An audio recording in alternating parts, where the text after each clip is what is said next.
Muito bem, nós sabemos que Paulo, ou Saulo de Tarso, seu nome é o mesmo de Saul, Shaul, é Paulo. Paulo teve um encontro com o Senhor Jesus. Ele era um fariseu e ele estava respirando ameaças de morte. Ele estava com muito ódio dos cristãos, porque ele cria no judaísmo, ele cria nas Escrituras, ele cria no que estava escrito, mas ele não tinha revelação a respeito de Jesus, Yeshua de Nazaré. Ele não compreendia que Jesus havia recebido, havia cumprido todas as profecias, cerca de 300 profecias no Antigo Testamento sobre o Messias se cumpriram em Jesus.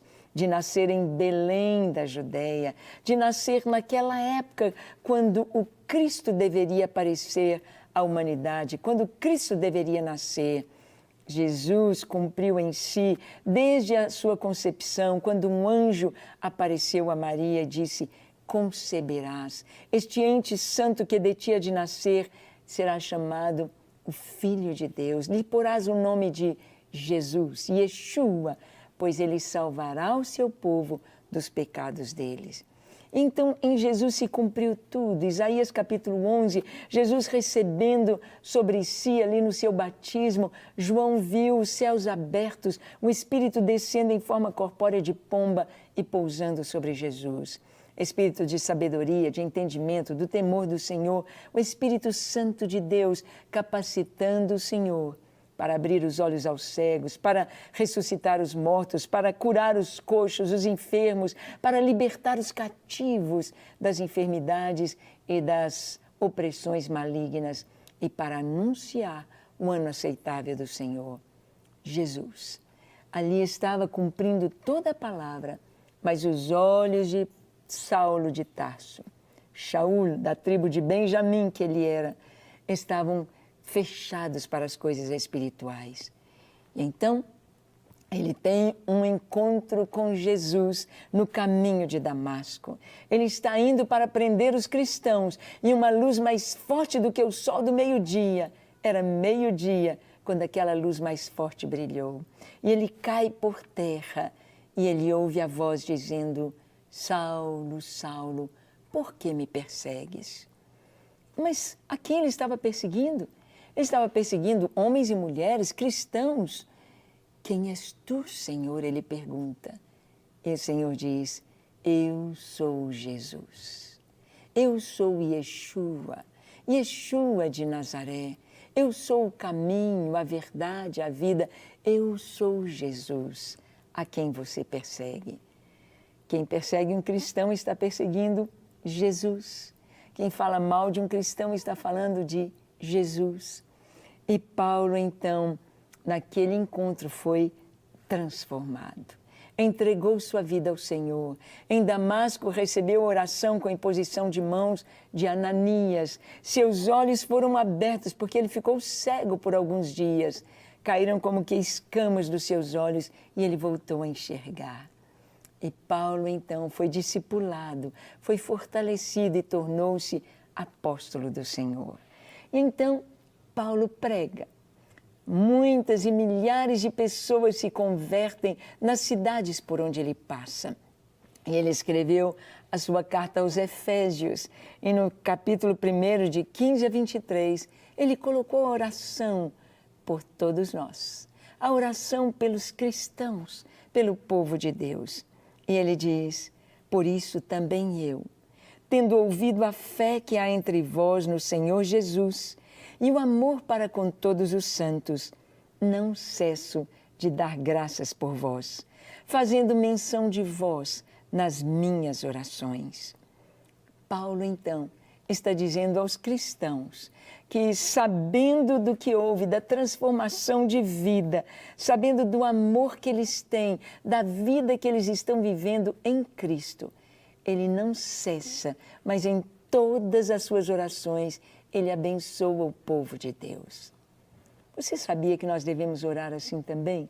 Orar pelo povo de Deus, para que o povo de Deus não cesse de falar das coisas de Deus, não deixe de buscar o Senhor. E ele ora pedindo o quê? aí do verso 15 ao 23 diz assim: para que o Deus de nosso Senhor Jesus Cristo, o Pai da glória, vos conceda espírito de sabedoria e de revelação no pleno conhecimento dele, iluminados os olhos do vosso coração, para saberdes qual é a esperança do seu chamamento, qual a riqueza da glória da sua herança nos santos e qual a suprema grandeza do seu poder para com os que cremos, segundo a eficácia da força do seu poder. Vamos parar aqui um pouquinho. Ele ora para que Deus, de nosso Senhor Jesus Cristo, o Pai da glória, conceda espírito de sabedoria e de revelação. Espírito de sabedoria e de revelação. Às vezes você já conhece a palavra de Deus. Às vezes você já leu a palavra de Deus, mas não tem a revelação. Você lê, mas não compreende. Já encontrei várias pessoas que disseram: eu como advogado, eu tive de ler a Bíblia, tive de fazer um trabalho sobre a Bíblia.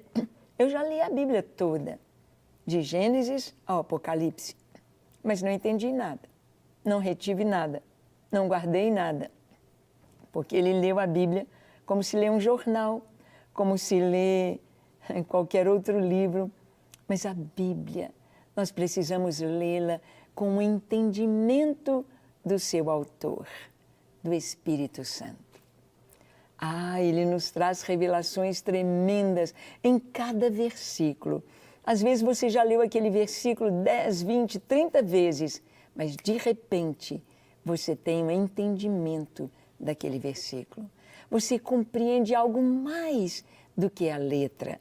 E Paulo diz que o Senhor Deus te conceda, me conceda, nos conceda espírito de sabedoria e de revelação, no pleno conhecimento dele, no conhecimento de Jesus. Conhecer Jesus, saber que Ele é a nossa justiça, Ele é o nosso perdão, Ele é a nossa salvação, Ele é o amado de nossa alma, Ele é aquele que é o nosso Salvador, mas também o nosso Senhor. E que sejam iluminados os olhos do nosso coração. Sim, se os nossos olhos têm luz, nós podemos ver claramente. Se há luz, nossos olhos podem perceber o que está acontecendo. Nós temos o entendimento das coisas diante dos nossos olhos, das notícias, das nações, das pessoas, da igreja, de Deus conosco. Espírito de sabedoria, de revelação, no conhecimento de Jesus, tendo os nossos olhos iluminados.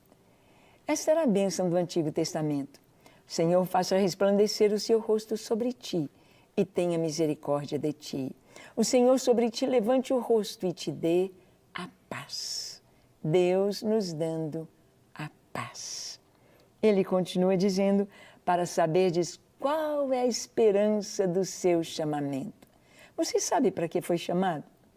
Você sabe para que você existe? Você sabe por que você ainda está vivo? Deus ainda não te levou? Você sabe para quê?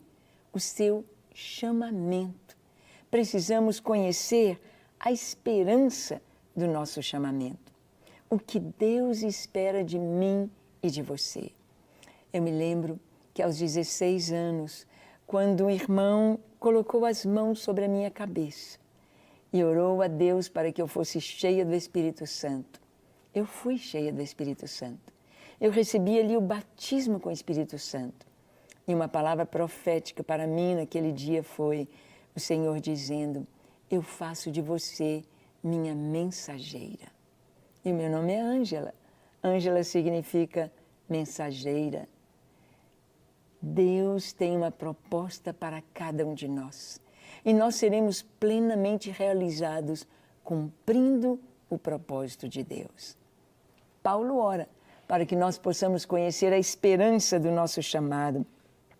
e qual é a riqueza da glória da sua herança nos santos. Eu tenho de saber, e você também, a riqueza que nos aguarda, a glória que nos aguarda, o galardão que nos aguarda. Devemos caminhar mirando, olhando as coisas celestiais, para que nós possamos ter isto claro diante de nós e caminhar com perseverança, para que nós saibamos a suprema grandeza do seu poder, entender o poder que está disponível para nós, o poder de Deus que opera em nós através das nossas orações para salvar, libertar, curar, trazer livramento, esperança e vida eterna. Para saber que esse poder, conhecer a sua eficácia, como ele age. E aqui ele continua orando dizendo: o qual exerceu ele em Cristo, ressuscitando dentre os mortos e fazendo assentar à sua direita nos lugares celestiais, acima de todo principado e potestade, poder e domínio e de todo nome que se possa referir, não só no presente século, mas também no vindouro. E pôs todas as coisas debaixo dos pés, para ser o cabeça sobre todas as coisas, o deu à igreja, a qual é o seu corpo, a plenitude daquele que a tudo enche em todas as coisas. Que oração fantástica e maravilhosa. Que oração que devemos tomar posse dela e analisar e estudar ponto por ponto, sabendo que Deus ouve e responde. Ore esta oração para os seus filhos, para a sua casa, para a sua igreja, para o povo de Deus. O poder que exerceu em Cristo, ressuscitando dos mortos e o fazendo assentar-se à direita de Deus nos lugares celestiais. O poder do Espírito Santo que foi dado à igreja, acima de todo o poder da terra. O diabo tem poder? Tem. Ele tem poder, ele exerce o poder dele. Mas o poder de Jesus está acima de todo principado e potestade, poder e domínio. Não há um rei, um ditador, um presidente, um primeiro-ministro que tenha mais poder do que Jesus. Não há. E de todo nome que se possa referir, não só no presente século, mas no vindouro. O nome de Jesus está acima de todo nome. O nome de Jesus está acima das enfermidades e de todas as dificuldades. Então vamos orar. Vamos saber que este nome é poderoso e que Jesus é fiel. Feche seus olhos, curve a sua fronte. Se for possível, se ajoelhe onde você está e ore comigo dizendo: Senhor, eis-me aqui em Tua presença. Eu clamo a Ti pelo Teu perdão, pela Tua paz. Lava o meu coração, transforma-me e transborda-me da Tua presença. Eu me entrego a Ti para ser Teu e viver em Tua presença todos os dias da minha vida. Recebe-me, ajuda-me, ensina-me. Senhor, eu quero todas as bênçãos desta oração de Paulo sobre a minha vida, sobre a minha casa, sobre a minha família e sobre a Tua igreja, no Brasil e nas nações. Eu me entrego a Ti para ser Teu todos os dias da minha vida, no nome de Jesus. Amém, amém e amém. Não quer ficar um segundo por fora da nossa programação? Agora você pode nos acompanhar através das plataformas digitais. Não perca tempo, acesse, curta e siga-nos. Fique por dentro de tudo o que acontece por aqui. Rede Super, inspirando você.